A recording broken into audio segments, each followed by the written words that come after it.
So if you've been following my channel for a while, then you probably know that the underlying theme behind my content is self-love. Self-love is very, very important no matter what you want to do in life. Okay, if you don't love yourself, how can you expect to do great things?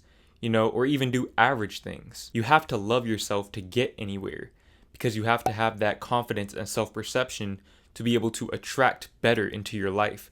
Otherwise, you're going to stay where you are. The way the law of attraction works is that you attract not what you want, but who you are. Okay, you attract who you are. And who are you? You are your perception of yourself. This world is neutral. It's neutral, and you're a part of this world. Nothing in this life has inherent meaning, including you. You and your reality are defined by your perceptions. So your perception of yourself will determine your state of being. Your state of being determines who you are, and who you are determines your outer world. It's very, very important that you develop a positive self-perception. This is something that a lot of people do not do, and then they wonder why they're not going anywhere in life, and then they blame themselves for it. And it is, your fault, but you have to be able to break that cycle. You have to break that cycle and change your perception of yourself. Utilize your power as a creator in life, because life is what you make of it. And I'm living proof of that. I'm a very, very confident person. And, if you know me, then you know that my dreams are out of this world. Like, the things that I see for myself are unrealistic to a lot of people. But to me, they're not only realistic, they're inevitable. Because I know that I can do whatever I set my mind to. I know that I can do the impossible. Every goal in life is intimidating until you accomplish it. And once you accomplish it, you realize that wasn't that bad. That wasn't that bad. And you gain more confidence from that. And you change your perception of yourself. And doing that has definitely helped me to develop this confidence and this otherworldly ambition to know that I'm going to do great things and I'm going to touch a lot of people and I'm going to make a lot of money and indulge in the material side of things. Now, even though I'm very, very confident right now, that was not always the case. Growing up, I was pretty much the opposite of what I am now. I didn't have any confidence in myself whatsoever. Now, why this is, I honestly don't know. But I was very, very self-conscious in terms of what other people thought of me. I was always thinking about the way people would perceive every little thing that I did. And truth be told, nobody cared. Nobody cared what I was doing. But I didn't see it that way. I thought that the microscope was on me and everyone was paying attention to my every move and that I was going to be judged for everything that I did. And that greatly affected the way that I went through my childhood, in a very negative way. I had a lot of negative perceptions of myself just from this self-talk. Self-talk is very, very important. The thoughts that go on in the background of your mind control your perception of yourself. Now, because I had these fears, these subconscious fears, and the subconscious negative self-talk going on in my mind, I basically hated myself. I hated myself growing up. And hate is a very strong word, but I hated myself. I wanted to be everything that I was not, no matter who I was being at the time. I always felt like I wasn't adequate enough to do the things that I knew I wanted to do in life. I always had visions for myself. I always knew that I wanted greater than what was being presented to me. But I didn't have the confidence to go out and chase that because I was afraid of failure. I was afraid of rejection. I was afraid that I would chase my dreams and I would fail. And everyone would judge me for it. I was so worried about what others would think. And truth be told, if I'm keeping it real with you guys, if you are afraid of failure, if you're afraid of rejection, you're already rejecting yourself. It's better to try and fail than to not try at all. Because if you don't try something, you're guaranteed to fail because you didn't even try. But anyways, I was so afraid of taking chances on myself. And like I said, this affected the way that I grew up. I never pursued any relationships with girls because I felt like I wasn't good enough for the girls that I wanted or the types of girls that I wanted. I never played sports because I felt like I wasn't good enough to play sports. There were a lot of things that I didn't do. And I don't have regrets about not doing these things, but in hindsight now, I see why I went about things the way that I did. I went about things in a very conservative, safe manner. And that never got me anywhere. I mean, it got me to where I am now, but I had to kind of unlearn a lot of behavior and a lot of habits that I'd formed, mental habits mostly. And because I was able to unlearn those, I'm now in the position that I am today, where I have a platform to help other people avoid making the same mistakes that I made. Now, looking back on it, my biggest mistake through all of that was placing my self-perception and value in the hands of other people. When you're looking to other people to show you that you're worthy of being alive or of doing anything good in life, then you're going to find yourself disappointed and discouraged because no one's going to give you that validation. You have to give yourself that validation. And yeah, having supporters, that can boost your confidence. Like having 8,000 subscribers right now, that definitely provides a big boost to my confidence in the pursuit of my goals, because I know that if I've managed to get 8,000 people to subscribe to my channel, then why can't I get 80,000, 800,000, 8 million? It just keeps going on and on. But at the end of the day, if I didn't have that self-perception, if I didn't give myself that validation, then 8,000 subscribers, 8 million subscribers, I'd never have enough. I would never have enough because there's always going to be someone with more than me. There's always going to be more to get. Like, it has to come from within. You have to be full from within. And truth be told, once I started to feel this way about myself, once I allowed myself to be my true authentic self and share my true authentic self with all of my supporters, that's when my channel started to grow the fastest. Once I learned how to love myself, that's when things started to happen for me at a very rapid pace. And I know that it's only going to keep getting better and better and better. I know that great things are coming for me and that the vision that I have for myself is turning into reality. Each and every day I'm getting closer and closer and closer as I strengthen my relationship with myself more and more and more. Now, I feel like a big part of the reason why I learned how to love myself is because I started dating. Once I started to date girls, and I was very, very late in doing this. I didn't start dating girls until last year. But once I started to date girls, I remember that because I didn't love myself, because I didn't have that internal validation, I was always looking to them for external validation. I was developing attachments to them because I didn't love myself. I felt like every time I found a girl, I thought that she completed me. I didn't feel complete within myself. And it's not a good feeling because when you end up losing that person, you feel like you lost a part of yourself. And you shouldn't feel that way because you're complete. At the end of the day, everything is temporary. Even if you marry someone and stay with them for the rest of your life, at some point, one of you is going to die. It's going to happen. And you're going to feel like you lost that part of you. And this is something that I've definitely spoken about in other videos, but attachments are very dangerous. And the source of almost all attachments is a lack of self-love.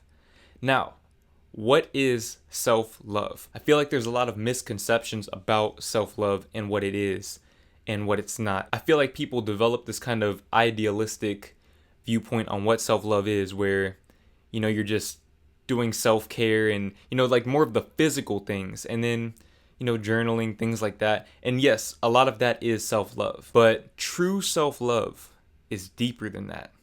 It goes deeper than the physical. It goes deeper than anything you could see or feel. True love is acceptance, unconditional acceptance. That's what love is. You have to accept who you are, accept your true authentic self, and allow yourself to be who you are. Forget about what people think about you, because at the end of the day, everyone's going to have their own opinion.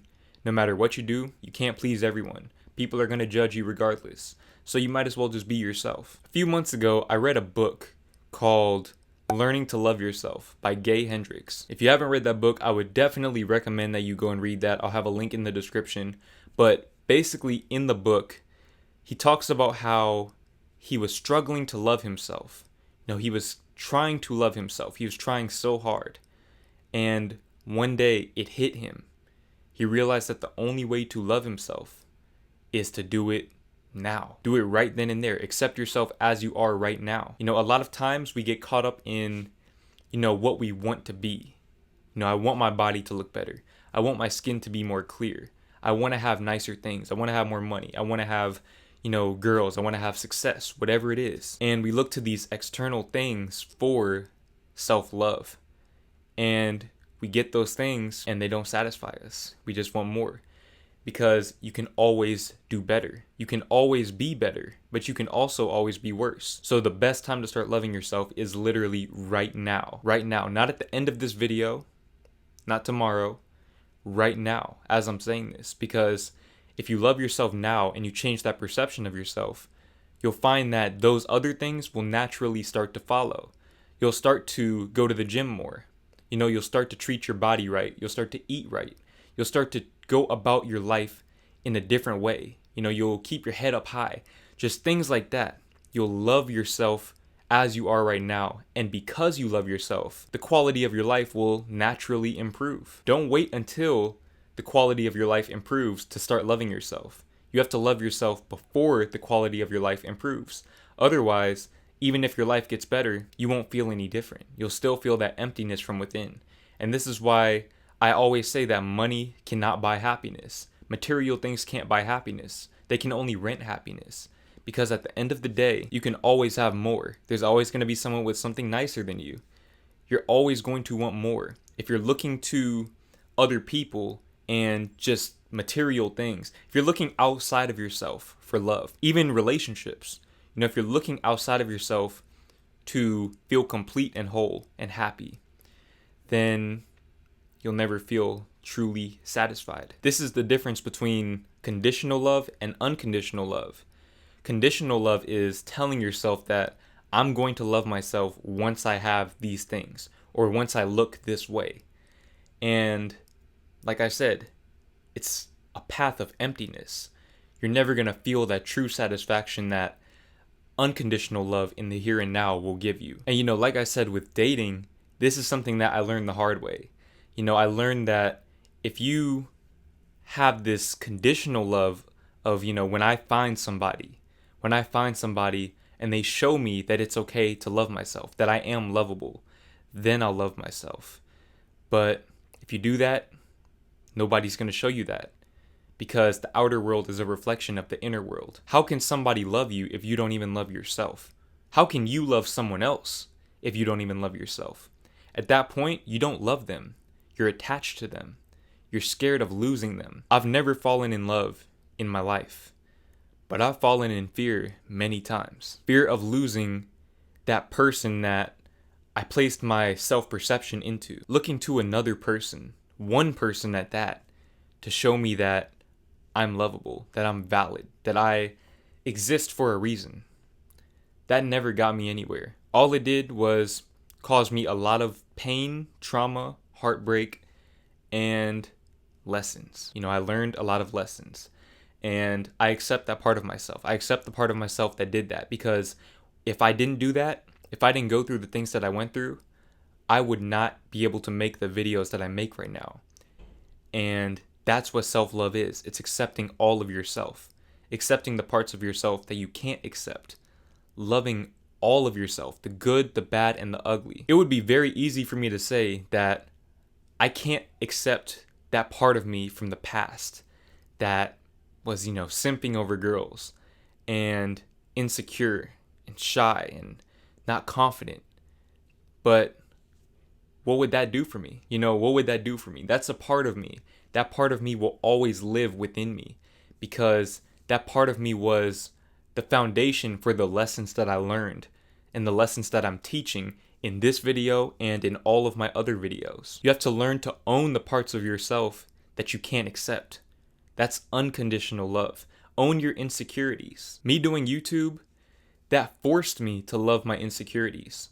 I was insecure about a lot of things. My looks, my voice, basically everything. I was insecure about basically everything. My intelligence. I didn't think I was a smart person. I had straight A's in high school, but I still didn't think I was smart. I didn't think I was articulate.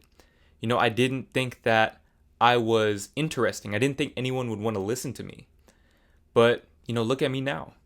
I've gained that confidence in myself, and all of my insecurities, I've turned them into strengths. I've turned all of my insecurities into strengths, but the only way for me to do that was to own my insecurities. You have to own yourself, own that part of yourself before you can transform. You have to understand that every part of you is the way that it is for a reason. You are valuable. You are here for a reason.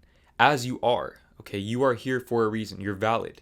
There's no need to try to be like someone else because you'll never be like them. You'll never be a better version of someone else than they can be of themselves. And no one can be a better version of you than you can be of yourself. And that's your greatest asset in this life. Ever since I learned that, my channel's been growing. Ever since I learned that being myself means that I'm in competition with no one. There's no other YouTuber like me because I'm the only one of me. I'm so unique, or as some people might say, weird. You know, I'm weird. I'm a weird dude. And that's true. I am weird. But at the end of the day, me being weird is going to make me a whole lot of money. And it's going to help me change a whole lot of lives as well. I've learned to acknowledge my inherent value. You would not exist if you didn't have inherent value. You're here for a reason. You are just as important and valuable as anyone else in existence. I don't care about follow counts. I don't care about money, status, none of that. None of that stuff matters. You exist. You exist. Therefore, you are loved by the universe. You are the universe. We are one. So all you have to do is allow that love to flow in. Allow that love from the universe to flow in. Naturally, you want to love yourself. You do love yourself because you exist. If you didn't love yourself, you would not be here. All you have to do is accept that love. Accept who you are. Accept your insecurities. Accept the things that people say make you weird. Don't place your self-worth into the hands of others and into material items. One question that I like to ask myself to keep myself grounded is, if I lost everything today, would I still love myself?